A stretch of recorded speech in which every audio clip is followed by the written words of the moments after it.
اللي كيجيب جميع المياه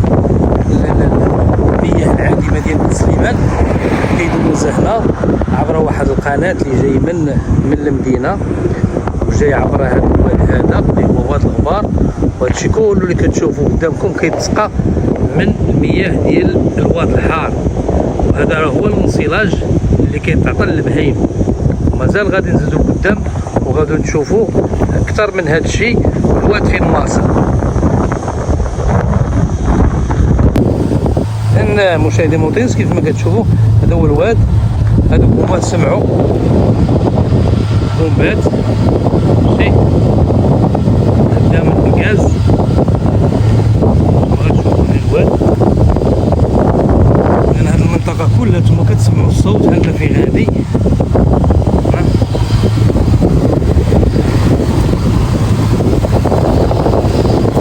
كتشوفوا هنا هو الواد هنا جاي، وكتشوفوا هنا الشيء قرب على الجبال مزيان. الواد هذا كيف ما قلنا هو كيف ما قلنا حنا الواد الحار ديال مدينه بن سليمان بالكل.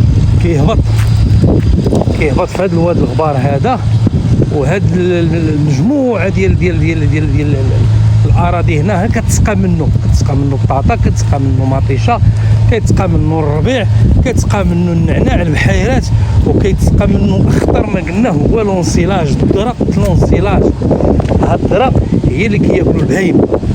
اذا حتى اهل اللحوم ستصبح فاسده. هانتوما كتشوفوا هذا هو الواد،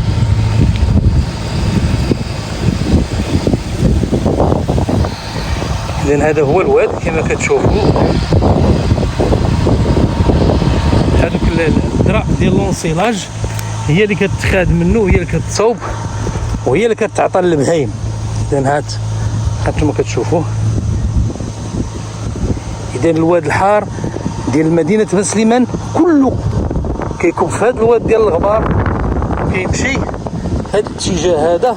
وراكم نتوما شوفوا شحال ديال الاراضي اللي عندها هذا المنتوج كيتسنى منتوج فلاحي، سواء المنتوجات الغذائيه ولا المنتوجات ديال العلف، كلها كتسقى من واد الغبار. كيف ما قلنا لكم لان خاص لونسا تحمل مسؤوليتها. الناس ديال الحوض المائي، لان اللي بان لي انا على حسب المعلومات اللي توصلت بها هو ان كاين الناس هنا عندهم لي باسان. شي الموتور قدام، قرعه الغاز، راه الواد دايز من الواد.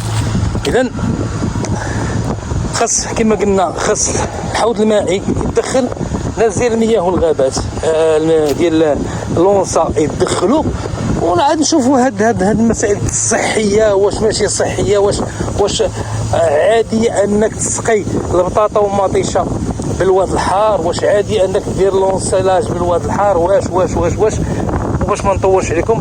نتمنى المسؤولين يتحملوا مسؤوليتهم، والسلام عليكم ورحمه الله وبركاته.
إن أعجبك الفيديو لا تنسى الإعجاب والاشتراك في القناة.